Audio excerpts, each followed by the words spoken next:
नमस्कार. करिअर विजयच्या आजच्या भागात आपण पाहणार आहोत की एखादा शिक्षक हा करिअर काउन्सेलर कसा होऊ शकतो आणि त्या दृष्टीने त्याने ठरवून कशा पद्धतीने आपल्या नित्यक्रमाची रचना लावली पाहिजे, कोणती ध्येय ठेवली पाहिजेत, स्वतःच्या विकासामध्ये व्यक्तिमत्वामध्ये काय बदल केले पाहिजेत आणि कोणत्या हेतूने करिअर काउन्सेलिंग या क्षेत्रात आपण आलं पाहिजे. मुळात करिअर काउन्सेलिंगचा हॉलिस्टिक आणि लार्जर अर्थ समजावून घ्यायला पाहिजे. ॲडमिशन प्रवेश प्रक्रिया म्हणजे करिअर काउन्सेलिंग अजिबात नाही. ती कामं ही अन्य लोकांची आहेत. करिअर काउन्सेलर हा समोर असलेल्या विद्यार्थ्याला एक मोठी दिशा, एक मोठं ध्येय आणि एक उत्तम असा मार्ग दाखवून देऊ शकतो का, हा करिअर काउन्सेलरचा मूळ रोल आहे. परंतु दुर्दैवाने मधल्या काळामध्ये अनेक प्रकारची कामं करून घेणाऱ्या लोकांना काउन्सेलर असं म्हटलं गेलं आणि तिथे जराशी गडबड झाली. तसं जरी असलं तरी आपण मुळात करिअर काउन्सेलरच्या आता भूमिकेकडे पाहूयात. जो शिक्षक असतो तो खऱ्या अर्थाने दररोज विद्यार्थ्यांच्या संपर्कात असतो आणि म्हणून तो करिअर काउन्सेलर उत्तमपणे होऊ शकतो. विद्यार्थ्यांना एखादा विषय शिकवता शिकवता त्या विद्यार्थ्यांना त्यांच्या आयुष्याची दिशा आणि सध्या समाजात जे चाललंय त्याच्यामध्ये तुम्ही काय करू शकता ही माहिती शिक्षक उत्तमपणे सांगू शकतो. दररोज त्याच्यासमोर बसलेले विद्यार्थी हे कधी कधी वेगळं ऐकण्यासाठी सुद्धा उत्सुक असतात आणि म्हणून करिअर काउन्सेलर हे होण्यासाठी शिक्षक त्यातल्या त्यात जास्त क्लोजर जाणारे एक घटक आहेत. शिक्षकांनी करिअर काउन्सेलर होण्यासाठी काय करावं? मुळात शिक्षकांनी करिअर काउन्सेलिंग समजावून घेण्यासाठी किंवा करिअर्सची माहिती समजावून घेण्यासाठी उत्तम असं वाचन केलं पाहिजे. वर्तमानपत्राचं जनरल वाचन जरी आपण केलं तरी आपल्या लक्षात येतं की सध्या करिअर्समध्ये कोणत्या कोणत्या गोष्टींना बूम पिरियड आहे आणि कोणत्या कोणत्या गोष्टी जोरात चालू आहेत. त्यामुळे वर्तमानपत्राचं वाचन त्या अर्थांनी व्हायला पाहिजे. ज्या बातम्या वाचल्या गेल्या पाहिजेत त्या निश्चितपणे डिटेलमध्ये वाचल्या पाहिजेत. अमुक एक कंपनी भारतात येते, अमुक एक ठिकाणी करार झालाय, अमुक एखाद्या प्रॉडक्ट्सला जास्त मागणी आहे, म्हणजे अनुषंगाने कोणती करिअर चालू शकतील हे त्या शिक्षकाला अर्थातच त्या वाचकाला कळलं पाहिजे. उद्या भविष्यात तो काउन्सेलर म्हणून काम करणार आहे. त्यामुळे वाचन हे उत्तम असावं. मी तर म्हणेल की करिअर काउन्सेलरने विविध यशस्वी व्यक्तींच्या आत्मचरित्र्यांचा सुद्धा अभ्यास केला पाहिजे. अगदी महात्मा गांधीजी, सुभाषचंद्र बोस, स्वामी विवेकानंदांपासून JRD टाटा, बाबू मोशायसारखं अमिताभ बच्चन यांच्यावरचं पुस्तक, अनेक प्रकारच्या विविध क्षेत्रातल्या सगळ्या महनीय व्यक्तींच्या आत्मचरित्रांचं वाचन देखील करिअर काउन्सेलरने केलं पाहिजे. ते लगेच एका फटक्यात नाही, टप्प्याटप्प्याने मात्र हे केलंच पाहिजे, जेणेकरून मूळ गाभा जो आहे करिअरचा, एखाद्या व्यक्तीने एखाद्या गोष्टीमध्ये सर्वोच्च स्थान कसं कमावलं. डॉक्टर APJ अब्दुल कलाम हे DRDO मधलं करिअर, सायंटिस्ट मधलं करिअर, त्याच्यानंतर पुढे ते राष्ट्रपती बनले. त्यांचं व्यक्तिमत्व कसं होतं हे सगळं एक प्रकारे काउन्सेलरनी समजावून घ्यायला पाहिजे. अशा विविध व्यक्तींचा अभ्यास केला पाहिजे. करिअर काउन्सेलरने जर जमलं तर विविध आस्थापना म्हणजे ज्या ठिकाणी जी कामं चालतात ती स्वतः जाऊन पाहायला पाहिजेत. हॉस्पिटलला व्हिजिट केली पाहिजे. हॉस्पिटलमध्ये असलेले अनेक प्रकारचे करिअर ऑप्शन्स त्याने पाहिले पाहिजेत. मोकळ्या वेळामध्ये शिक्षक हे करू शकतात. शिक्षकांना तसा म्हटलं तर इंडस्ट्रीयल जॉब्सपेक्षा किंवा अन्य जॉब्सपेक्षा थोडासा मोकळा वेळ अधिक असू शकतो असं माझं स्व अनुभवातलं मत आहे. त्यामुळं हॉस्पिटल्स पहा, मार्केट्स पहा, इंजिनिअरिंगच्या कंपन्या बघा, जमलंच तर NDA मधली ती परेड जी असते ती पाहता येते का पहा. विविध प्रकारच्या ऑप्शन्स जे आहेत, प्रोफेशन्स जे आहेत ते पाहता आले पाहिजे. करिअर काउन्सेलरने विविध कार्यक्षेत्रात काम करणाऱ्या लोकांशी बोललं पाहिजे. आता सॉफ्टवेअर डेव्हलपमेंट म्हणजे मध्ये काय चाललंय, त्यातली टीम लीड म्हणजे काय प्रकार असतो, कोणत्या पद्धतीने आता सॉफ्टवेअर हे पुढं सरकत चाललेलं आहे, त्याच्यातले नवीन टेक्नॉलॉजी कोणती आहे ही माहिती घेता घेताच आज मेडिकल क्षेत्रामध्ये नवीन तंत्रज्ञान आणि नवीन आव्हानं कोणती आहेत ती त्यांनी समजावून घ्यायला पाहिजेत. ह्या सगळ्या व्यक्तींची चर्चा ही करिअर काउन्सेलरची असायला पाहिजे.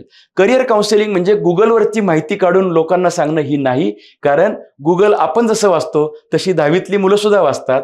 पूर्वी कळत नव्हतं लोकांना, आता सगळ्यांना सगळं माहिती असतं. त्यामुळे करिअर काउन्सेलरचा रोल हा हॉलिस्टिक लेवलला मार्गदर्शन करणं असा असला पाहिजे. ॲडमिशन आणि प्रवेश प्रक्रिया हा करिअर काउन्सेलरचा रोल अजिबात नाही. त्याबद्दलची माहिती सांगणं हा रोल असू शकतो, परंतु करिअर काउन्सेलरला ह्या विविध करिअर्समधले अपडेट्स कळलेले पाहिजेत. शासकीय JR आणि नोटिफिकेशन नक्कीच त्यांनी वाचली पाहिजेत. अर्थातच विद्यार्थ्यांना एखादं करिअर करायचे, त्याची निवड करायची, मग एक दिशा देण्याचं काम तो करू शकतो. त्याला जी माहिती हवी तो सांगू शकतो, पण करिअर काउन्सिलरचा रोल हा एखादी गोष्ट करून देण्याचा नाहीये, तर तो सल्लागार म्हणून त्याचा तो रोल आहे. करिअर काउन्सिलरला विद्यार्थ्यांची मानसिकता सुद्धा समजली पाहिजे. हा विद्यार्थी कशामध्ये पुढे आहे, कशात मागे आहे, त्याच्या आईवडिलांचं याच्याबद्दलचं मत काय आहे, त्याची स्वतःची स्वप्न काय आहेत. त्यामुळे करिअर काउन्सिलरला मुलांची मतं जाणून घेणं, त्यांचं फेस रिडिंग करता येणं, त्यांच्या अनुकूलतेनुसार करिअर त्याला सुचवता येणं हे जमलं पाहिजे. करिअर काउन्सिलरनी अशा पद्धतीने इंटरनेटवरतून माहिती घेतली, वर्तमानपत्रातून माहिती घेतली, पुस्तकांचं वाचन केलं, सध्या काय चालू आहे त्या लोकांशी चर्चा केली. हे सगळं चालू असताना आपली नोकरी पण तो सांभाळून हे सगळं करतोय. अर्थातच आता करिअर काउन्सिलर जेव्हा ही सगळी माहिती घेत जाईल तेव्हा त्याच्या मनामध्ये, त्याच्या डोक्यामध्ये या विषयावरती मंथन चालू व्हायला पाहिजे, तरच तो काउन्सिलर आहे. कारण त्याच्या मनामध्ये तो गुरु तो एक प्रकारे या विषयातला मार्गदर्शन करणारा दीपस्तंभ आहे. आणि म्हणून त्याने काय केलं पाहिजे, तर ह्या सगळ्या वाचनावरती, विचारांवरती, मंथनावरती लिखाण केलं पाहिजे. त्याने हे लिखाण समाजासाठी ओपन केलं पाहिजे. मग करिअर काउन्सिलरनी वर्तमानपत्रात लिखाण केलं पाहिजे. करिअर काउन्सिलरनी फेसबुक असेल किंवा अन्य मीडिया असेल त्याच्यावरती व्हॉट्सअपवर का होईना लेख, आपले सोशल मीडियात लेख पाठवले पाहिजेत. ते अनेक विद्यार्थ्यांपर्यंत पोहोचू देत. फुकट करा कार्य. सामाजिक कामच ह्या करिअर काउन्सिलिंगचा बेस आहे. नंतर तुम्ही त्याच्यात अर्थार्जन करू शकता. अर्थार्जन करण्यासाठी खूप चांगल्या ऑथेंटिक मार्ग आहेत. त्या मार्गांपैकी व्याख्यान हा सुद्धा मार्ग आहे. पुस्तक लिहा, पुस्तकाच्या रॉयल्टीतून पैसे कमवा. पण मला ते आत्ता सांगायचं नाही. मला हे सांगायचं आत्ता की पुस्तक लिखाण हे करिअर काउन्सिलरने जर केलं तर उत्तम. काही वेबसाईटसाठीचं लेखन करिअर काउन्सिलरने जर केलं तर त्यांचं नाव समाजातल्या विविध घटकांपर्यंत पोचतं आणि ती माहिती त्याला कंपाईल करता येते. मी जेव्हा सुरुवात केली करिअर काउन्सिलिंगची तेव्हा मी डॉक्टर श्रीकांत जिचकरांचं भाषण ऐकलं होतं. ते ऐकल्यानंतर मला लक्षात आलं की करिअर काउन्सिलिंग ही आज समाजासाठी गरज आहे. ह्या सगळ्या गोष्टी मी करून पाहिल्या. पुस्तक वाचली, लोकांना भेटलो, माहिती घेतली, अजूनही ते करतोय. टीव्हीची एखादी कुणाची तरी मुलाखत, ती मुलाखत एखाद्या यशस्वी व्यक्तीची, उद्योजकाची, ती आपल्याला काही दिशा देते. ती दिशा आता आहे माझ्यापाशी, ते सगळे समाजाला द्यावं.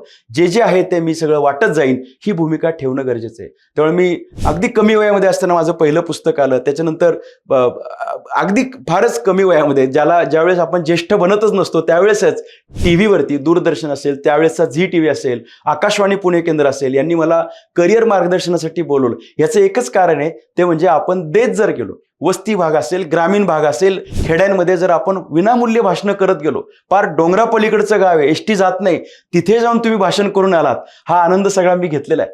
ह्या सगळ्या आनंदातून एक फायदा असा होतो की आपला विषय पक्का व्हायला लागतो.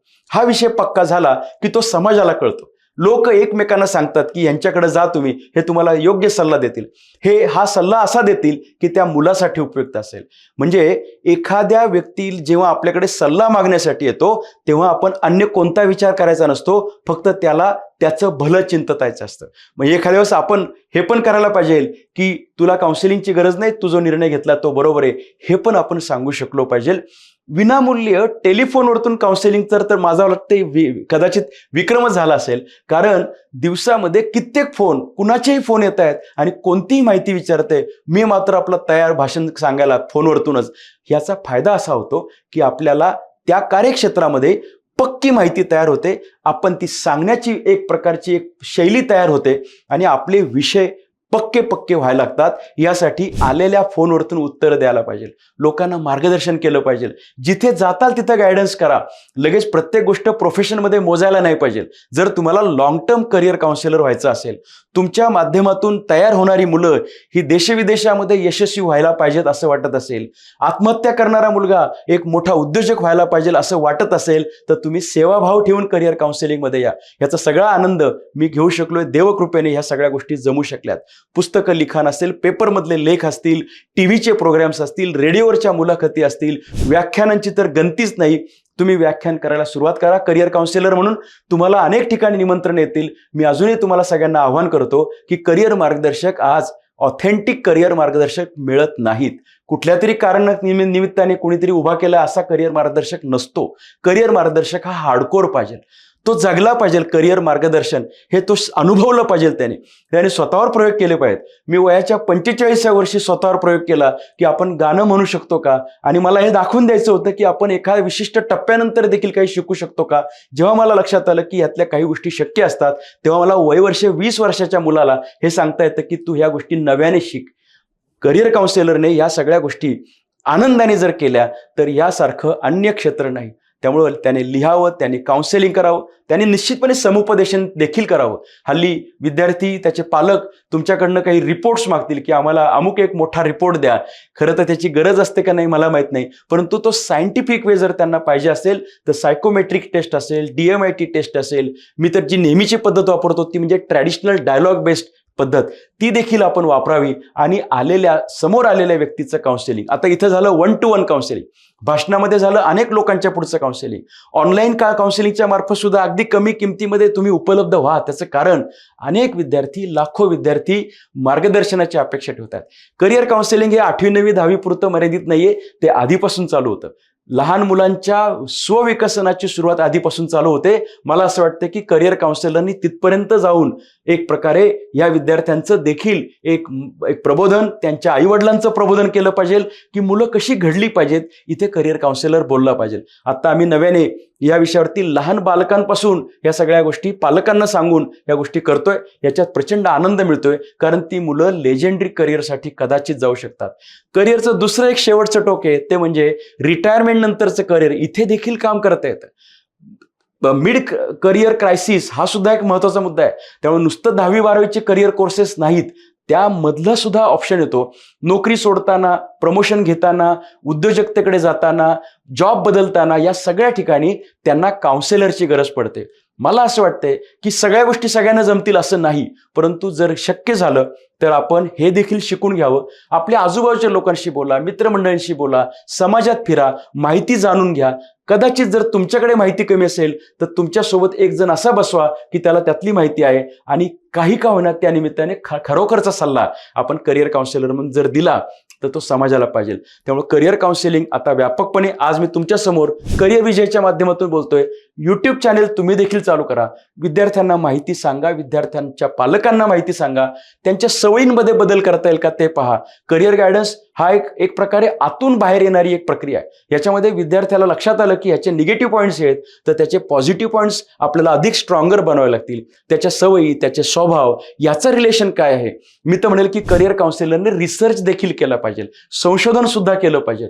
आम्ही एकेकाळी जो करिअरचा तक्ता तयार केला होता, करिअर पाथ फाइंडर, तो करिअर पाथ फाइंडर तर इतका प्रसिद्ध झाला, तो अनेक ठिकाणी पोहोचला, कारण त्याची निर्मिती याच्या आधी कोणीच केली नव्हती. हे आमच्या व्याख्यानांमधून आम्हाला त्यावेळेस कळलं की अरे असं मांडणी केली पाहिजे, आणि या मांडणीतून तो तक्ता तयार झाला. त्या तक्त्याचं नंतर आम्ही करिअर कॅलेंडर केलं, नंतर आम्ही ती करिअर सेवा नावाची वेबसाईट चालू केली. आज त्याच्यावरती 67,000 करिअरचे मार्ग जेव्हा आम्ही तयार केले, जेव्हा जगात ते विश्वविक्रम झाला, मला असं वाटतं की ते आम्ही एकट्याने करून चालणार नाही.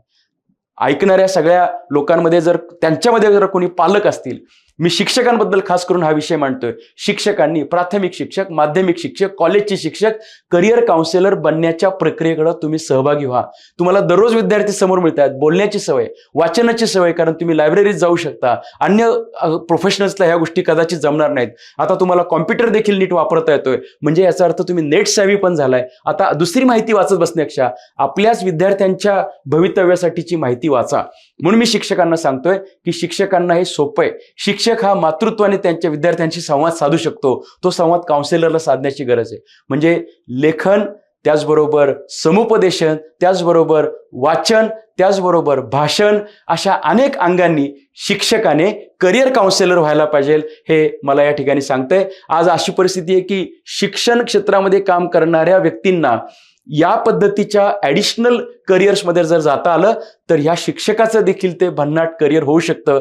मोठमोठ्या व्यक्तींना भेटायला मिळण्याची संधी या करिअर काउन्सिलिंगमध्ये आहे. मी देखील विविध करिअर्समधल्या, म्हणजे आपण ज्याला म्हणत की जी काही सगळी करिअर्स असतात त्यातल्या टॉप व्यक्तींना भेटण्याचं सौभाग्य मला मिळालं. त्याचं कारण आहे की त्याचं कारण आपण मुळात ह्याच क्षेत्रात काम करतोय. जसं मेकअप आर्टिस्टला एखाद्या कलाकाराला जवळ न पाहता येतं, तसं करिअर काउन्सिलरला मी तर डॉक्टर APJ अब्दुल कलामांशी अगदी जवळनं बोलू शकलो. त्याचं कारण आहे की करिअर काउन्सिलिंगमध्ये आपण एखाद्या क्षेत्रामध्ये आपण काम करतोय.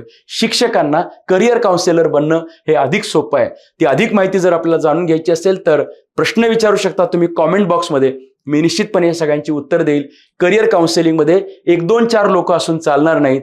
या महाराष्ट्रातल्या ह्या पॉप्युलेशनला ऑथेंटिक, चांगल्या मनाचे, उत्तम काम करणारे, खरोखरची दिशा दाखवणाऱ्या अनेक काउन्सिलरची गरज आहे. या शिक्षकांमधूनच ते तयार व्हावेत अशी माझी अपेक्षा आहे. आणि हे करण्यासाठी एखादी आपण चळवळ जर निर्माण केली तर निश्चितपणे आपण ही करूयात, जेणेकरून आपले विद्यार्थी भटकणार नाहीत, ते चुकणार नाहीत, ते धडकणार नाहीत आणि ते योग्य मार्ग त्यांचा घेऊ शकतील. तर आपण शिक्षकांनो करिअर काउन्सिलर बनूयात आणि एक प्रकारे समाजाची सेवा करूयात.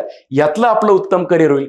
पैसा, प्रसिद्धी, प्रतिष्ठा, सन्मान, कामातलं समाधान या सगळ्या गोष्टी करिअर काउन्सिलिंगमध्ये मिळणार आहेत. आपण जर प्रतिष्ठित झालो, नामांकित झालो तर निश्चितपणे आपल्याला खूप चांगल्या पद्धतीच्या ह्या सगळ्या प्राप्ती देखील मिळतात. त्यामुळे हे नुसतं सामाजिक कार्य नाहीये, याच्यातून करिअर म्हणून सुद्धा आपण नावारूपास येतो. आपल्याला पेपरमध्ये नाव छापून आल्यानंतर जो आनंद मिळतो तो आनंद खूप मोठा असतो. एखादा विद्यार्थी आपल्याला त्याच्या यशानंतर जेव्हा भेटतो तेव्हा तो आनंद देखील आपला चांगला असतो. त्यामुळे मला असं वाटतं की आपण करिअर काउन्सिलिंग या क्षेत्रात येण्यासाठी शिक्षक म्हणून अत्यंत काबिल आहोत, आपण एलिजिबल आहोत. इच्छा असेल तर तुम्ही हा विचार जरूर करा. थँक्यू.